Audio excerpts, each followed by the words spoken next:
नमस्ते। थर्ड आई में आपका स्वागत है।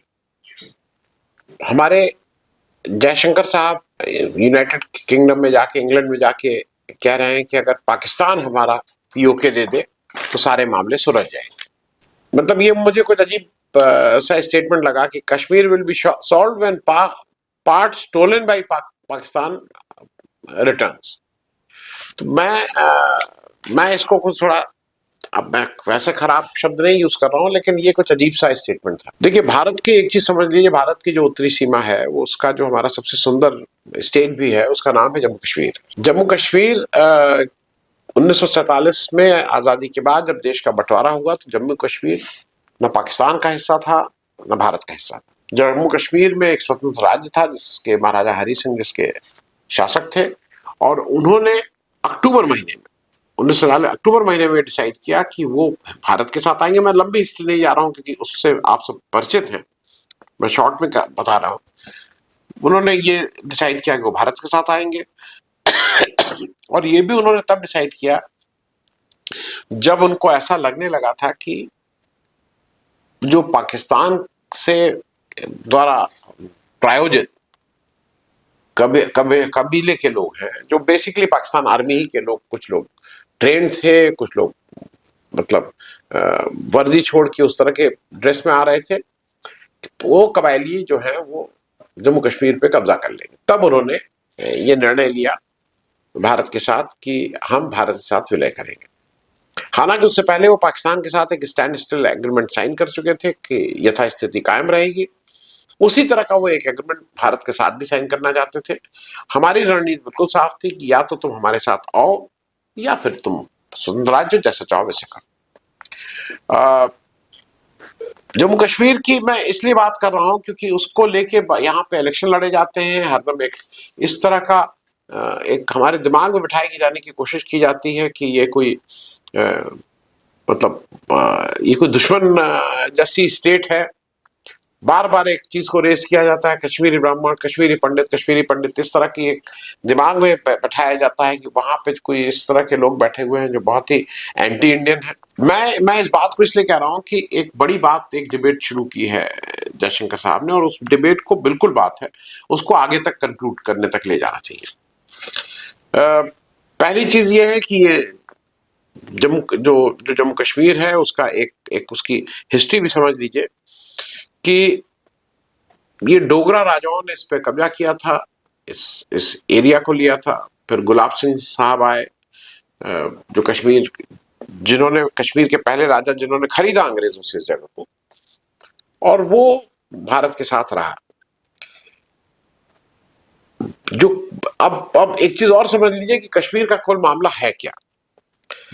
कुल मामला यह है कि भारत के कुल area, total area of India is 32,87,263 square kilometre, 32,87,263 square kilometre.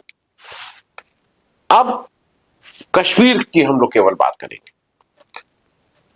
जो जो कश्मीर है वो हम उसको जम्मू कश्मीर बोले ना, कश्मीर एज सच में जम्मू कश्मीर सब आता है, लद्दाख भी आता था। मैं उस टोटलिटी में बात कर रहा हूं, नहीं तो कंफ्यूजन होगा। और मैं कर्नल संजय पांडे ने एक नक्शा बनाया, मैं वो उनके हवाले से वो नक्शा भी लगा दे रहा हूं जिससे आपको क्लैरिटी रहेगी कौन क्या चीज है। जो एरिया कश्मीर जो हमारा है, जिसके ऊपर हमारा कंट्रोल है, वो है 1,01,338 स्क्वायर किलोमीटर।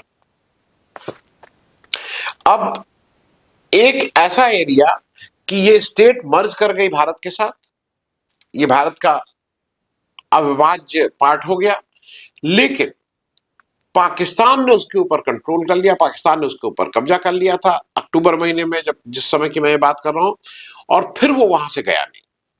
और उसकी हम लगातार अलग अलग फोरम पे बात करते रहे, वो एक अलग हिस्ट्री में, आज उसमें नहीं उलझ रहा हूं। वो नेहरू ने क्या किया, सरदार पटेल ने क्या किया, मैं उस पर नहीं जा रहा हूं। ग्राउंड पे स्थिति यह है कि पाक ऑक्युपाइड कश्मीर जो है, पीओके, उसकी टोटल एरिया 85,845 स्क्वायर किलोमीटर्स है। 85,846 स्क्वायर किलोमीटर्स बड़ा एरिया है। अब एक तीसरा एरिया है जिसका नाम न एस जयशंकर साहब लेते हैं, न भारत सरकार लेती है, न लाल लाल आंख दिखाने वाले हमारे मोदी जी लेते, कोई नहीं लेता है। और क्यों नहीं लेता है समझ नहीं आता है, और पहले भी नहीं लिया गया, ये कोई नहीं कभी बात। उस एरिया को कहा का नाम है चाइनीज ऑक्युपाइड कश्मीर, COK। क्यों नहीं नाम लेते हो इसका भाई? और चाइना जो COK है वो भी बड़ा भूभाग है, छोटा नहीं है। 37,555 square kilometre, 37,555 square kilometre is Kashmir is under China, which is China occupied Kashmir. हम लोग उसका नाम नहीं लेते, लेकिन POK सुबह से शाम तक बोलते हैं। मैं इस बात को इसलिए कह रहा हूं कि ये जो आप नक्शा देख रहे हैं, जो कल संजय पांडे ने इसके साथ लगाया है, ये जो COK है ना, ये 2 हिस्सों में है। और आज हम थोड़ा इस पे आपसे बात कर लें। एक हिस्सा है अक्साई चिन, आप काफी सुनते होंगे अक्साई चिन, अक्साई चिन। और एक हिस्सा है शक्सगैम वैली। शक्सगैम वैली और अक्साई चिन में फर्क यह है कि ये दोनों के बीच में कंटिन्यूटी में नहीं है, बीच में भारत बैठा हुआ है। दोनों में फर्क यह है कि अक्साई चिन, चाइना ऑक्युपाइड कश्मीर जो है वो चीन, जब हमारा देश आजाद हो उसी समय चीन ने कब्जा जमा लिया। लेकिन जो शक्सगैम वैली है, 1963 में पाकिस्तान ने एक Sino Pakistan boundary agreement sign किया, चीन के साथ एक अग्रीमेंट साइन किया, और उसमें इस शक्सगैम वैली को चीन को दे दिया।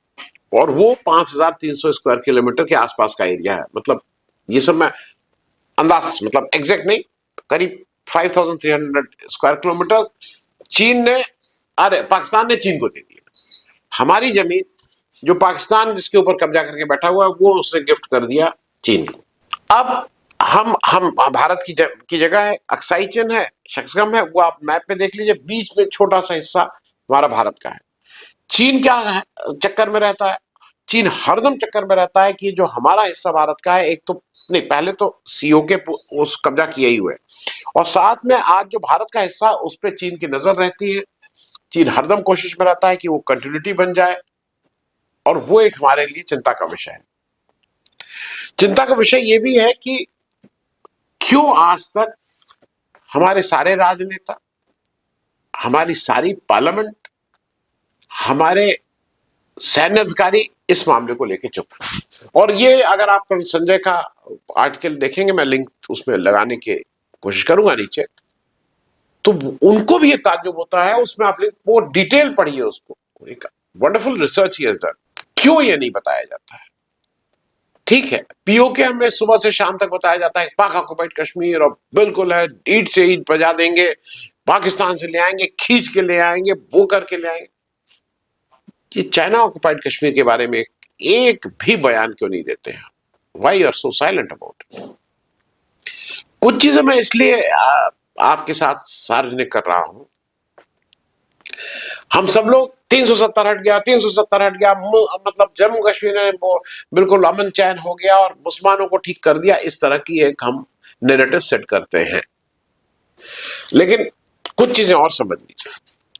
हमारे लिए जो पूरा हमारा देश है, उसमें हमारा जो भी बॉर्डर्स है, बॉर्डर का मतलब डिफाइंड है कि ये हमारे क्षेत्र, ये तुम्हारा। लेकिन जब आप कश्मीर में घुसते हैं तो न पाकिस्तान के साथ और न चीन के साथ हमारा बॉर्डर डिफाइंड है। हम उसको लाइन ऑफ कंट्रोल बोलते हैं।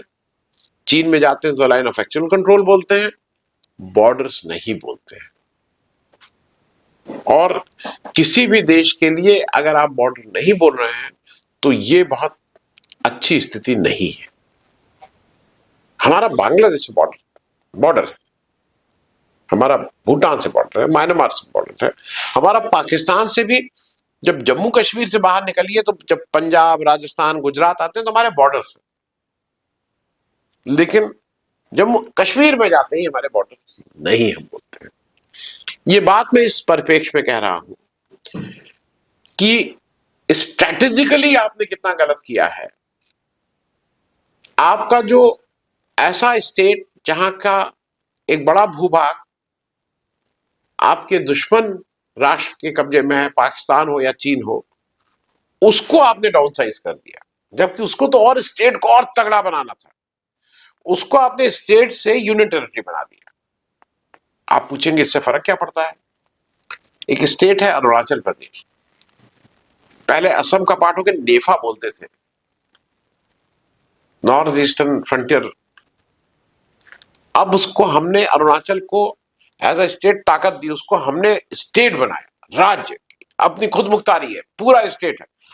कश्मीर जो इतना अहम है उसकी हमने स्टेटस कम की, हमने उसको राज्य से केंद्र शासित प्रदेश बना दिया।